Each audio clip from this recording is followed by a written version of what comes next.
Jeg har tatt en prat med Sara Hartman. Hun var i Oslo forleden for å varme opp for Ellie Goulding, og også for å spille på Bylarm.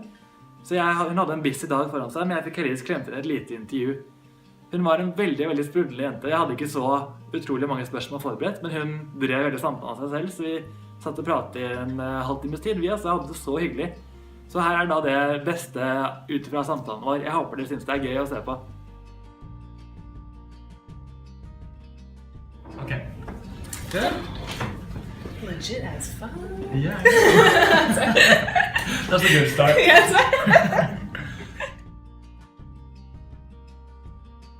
So, welcome to Rydning. It's great to have you here. It's a pleasure to be here.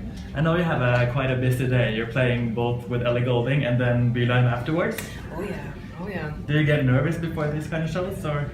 Yes, very. But you know, it's like you just gotta buckle down and keep running. Is it like a good kind of nervous? It is. I think butterflies are healthy. You know? Like I don't think I would be like. There's probably something wrong if like I'm about to open for Ellie Goulding in front of all these beautiful people and like and I wasn't afraid. So I think yeah, doing all right.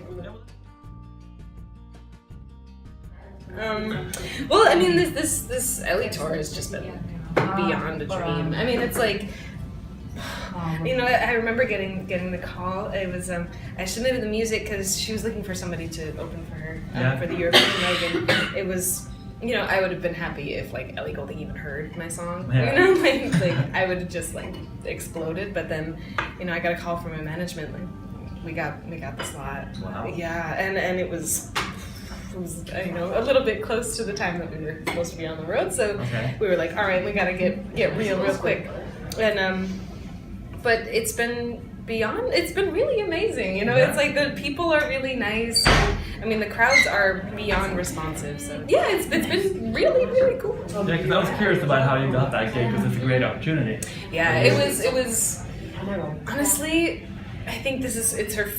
I don't know. I should know. I mean, you just said that you got a phone call and they I you know, it's maybe a matter of her knowing the song, or maybe somebody that knows her likes me or something. I really don't know, but you know, you can't look a gift horse in the mouth.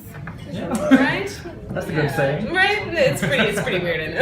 I've never heard Horses it before. in mouth. Well, it's like because I'm gonna explain the saying. Yeah, go ahead, Right? So horse, you get a horse. I think their worth, like how much they were worth. Like you can tell if it was like a good horse by their teeth. Oh really? Yeah. Right. I did not expect to learn that today. But Hey, you know, you learn something new every day. And so if somebody gives you a horse, you know, don't look at its teeth. Just kind of take note. just say yes. It's like I have a horse now, which is also I'm good. happy about it. Yeah. Do you remember your first concert that you ever went to? That I've ever went to. I think it was probably something weird. Oh God, why can't I remember? Or maybe the first album you bought. That I do remember. Yeah. Because I didn't actually buy it. Wow. No, well, no. And it was my mom had a stack of CDs that had the explicit. Oh, okay. You know, and I was probably like 8 or 9, and of course these were like the only CDs that I wanted to listen to because I wasn't allowed to listen to them. Yeah, like they're just sitting there with their curse words, and so it was no doubt Tragic Kingdom. Oh wow. While my mom was asleep, I was like. I love that one. Yeah, and it's like so great. I mean, so I'm pretty happy that it was the first CD that I've stolen. Do you think it influenced you in any way? It definitely taught me how to swear. Yeah. No. No, she only like swears I think once. Or Yeah, I didn't even notice that because I listened to that album a lot, and I didn't notice that it was like a bad record. Yeah. So I don't know why it was on the pile. I was corrupted at a young age by Gwen Stefani. Yeah. I know that you moved to Germany by yourself. Yeah. What kind of inspired you to make that move? It's kind of a bold move to move there all by yourself. It was. I'd be lying if I said it was easy. Yeah. But I think it was opportunity. You know, I was playing bar gigs in the Hamptons. Yeah. You know, it's all summer. It's the Hamptons is flooded with the rich and famous, like Kylie Jenner. You know? So, you know, you have to kind of work as much as you can in the summer. And so I would play in cafes and restaurants, you know, anywhere where they wanted somebody to play Stand By Me or sitting on the dock of the bay in the corner. There. I was there. I was like, I'll do this for any money. And so, yeah, I did that for a whole summer. And, you know, because it was the Hamptons, you know, I ended up playing for the right person. And they were, I would play covers. Okay. But I would sneak in some originals, and nobody complained, which is a good thing. Yeah. You know, that's generally pretty good. And so somebody came up to me after the gig, and it was like, there's this producer in Berlin, Toby Kuhn, who I think that your stuff would be really good for. You think you guys could make something really cool? And I was like, it was nearing the end of the summer, so I was going to run out of bar gigs soon. And I had enough saved up for a plane ticket to Berlin. You were thinking ahead. I was like, all right, what am I going to do with myself? And, you know, because I had finished my first year of college, and I was like, untethered, you know, and that was terrifying. So, so then it was an opportunity, and so that was kind of the beginning. You were discovered in the Hamptons. I was discovered in the Hamptons. Sounds so beautiful. It does. But I mean, I should maybe explain the Hamptons a little bit, because my life was not like Gossip Girl. Oh, I'm a little sad about it, but you know, it's a fierce reality. But Sag Harbor, where I'm from, is in the middle of the Hamptons, and it's so it's flooded with the rich and famous and luxury and P. Diddy, you know, like Beyonce and Jay-Z. Yeah. It's so surreal, you know. But when I grew up there, and in the winter, you know, come September, mid-September, it empties out, and there's nobody left except for the locals. Yeah, that must be a strange transition. It's always really weird. But when you first got to Germany, though, how did you start off? Like your first week, what did you do there? I went right into the studio, which was good. I hit the ground running. With the guy that was kind of recommended in. Yeah, with Toby Kuhn, and it was honestly the songs that I was playing in the corners of restaurants. We made this world.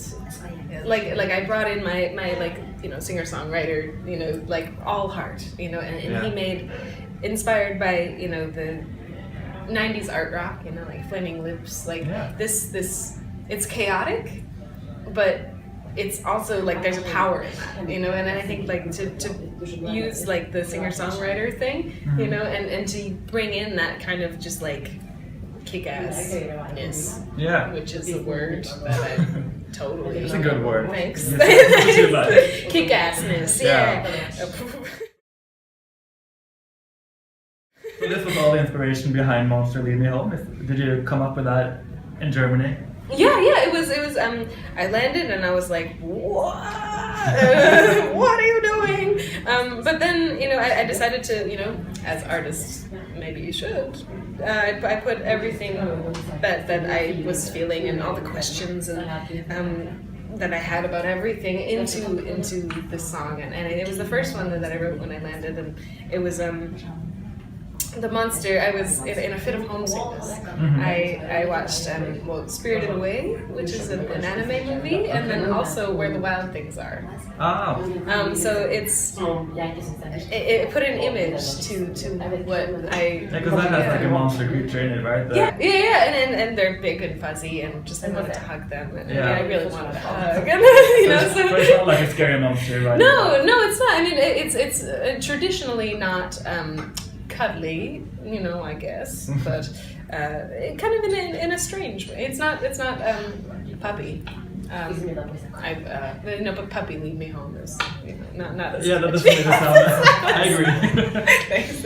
But but I think it became the central image, you know, to what I wanted, because I was like, I felt kind of like a scared little kid, you know, just like, oh my god, new place, new things, new people, new experiences, and, which is also very exciting, you know. But it must be inspiring. Yeah, it was so beyond exciting. I mean, the whole record is about it, you know, like everything is about the different phases and the growing pains of this time, and but I put the Where the Wild Things Are image, you know, like I felt like, you know, the kid in the pajamas, you know, just like I can do stuff, and then I wanted you know, this monster, which is I guess a metaphor for my music and to lead me somewhere, to lead me home, which is a term that is weird now. But like your home spread out. Yeah. I mean, Berlin is becoming my new home, and I think I will end up where I'm supposed to be. Yeah. I feel like your sound is kind of a nice mixture between acoustic and also electronic music. How would you describe your music if you had to? I see. This is a thing that I should be a lot better at. But it's hard to put words on it. It is hard, and but I think the way that I like to put it is it's the heart of singer-songwriter stuff. It's confessional, Joni Mitchell. Yeah. It's all from me, and I think which is also kind of scary, but it's very honest. It is, I pride myself on this, but it's also very scary because you're putting all of yourself out there. But with that the heart of a singer-songwriter, but put into this world of what Toby and I did, I really wanted stuff to sound real, to sound organic. Yeah. But we were very inspired by like the electronic stuff. By like the Jamie XX, like the kind of by those arrangements. By big house arrangements. It is a really nice mixture to listen to. I love that kind of sound you're creating for yourself.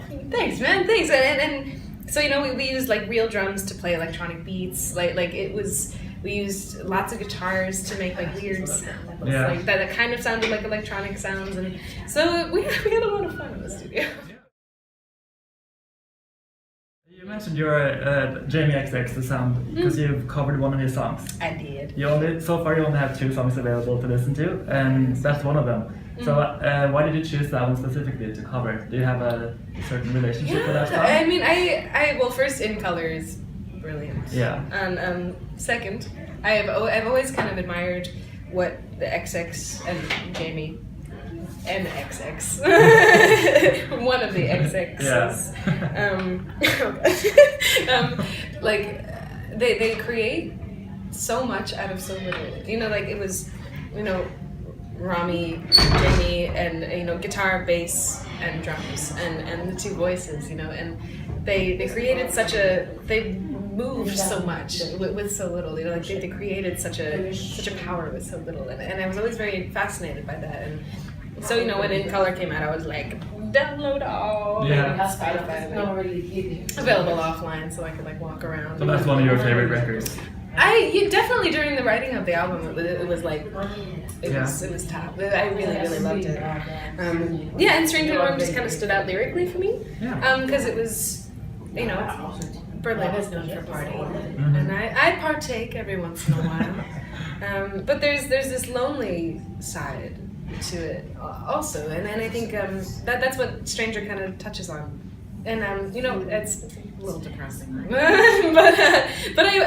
thought it was a really interesting take on a thing that I was kind of thrown into this world. So that feeling obviously makes good music, like the depressing side of it. And like maybe you can get yourself out of it with the stuff that you met. I don't know. Yeah, hopefully. Yeah. You already mentioned your album a couple of times, because I'm curious what more you have in store for us. So you have an album planned? Yeah, we're putting the finishing touches on it, mixing, making sure those weird drum sounds sound right. We're putting the finishing touches on it. Have you picked the follow-up to Monster Lead Me Home yet, the single? Yeah, but that's a secret, or can you tell me? Well, there's an EP coming out in April, the end of April, May-ish. And that will have a song called Satellite on it, which is one of my favorites. It's one of my personal favorite songs. And so I'm really excited, and I hope that, but soon there will be music, and we're working on videos, and there will be a lot coming. And we're being pretty slow with bringing out everything, but it sounds like you have everything under plan though. Yeah. So if we fast forward 1 year ahead, where do you see yourself? Ooh. What do you want to achieve? It's a big question, though. It is a big question, but I think honestly, I'm like let's make it to next week. you know, but it was, if I think back to last year where I was, so much has changed and I had no idea that it was coming. So that, I mean, I genuinely have no idea. No. But you know, I hope that I will be happy somewhere. Maybe I'll come back to Norway. And maybe you'll have an album out by then. That will be sure. That will be definitely sure. Yeah. I always ask the people I interview about Britney Spears because I'm a huge fan of hers. Are you? Yeah, it never gets old for me. I don't know why. I mean, hey, Britney. It's pretty bitch. The X Factor. It's pretty bitch. So I have to ask, do you have a favorite song by her or like an iconic moment? Oh, an iconic moment. Oh, well. There are so many. So there are so many. I have a story that like maybe I should tell you off camera. But like my first one is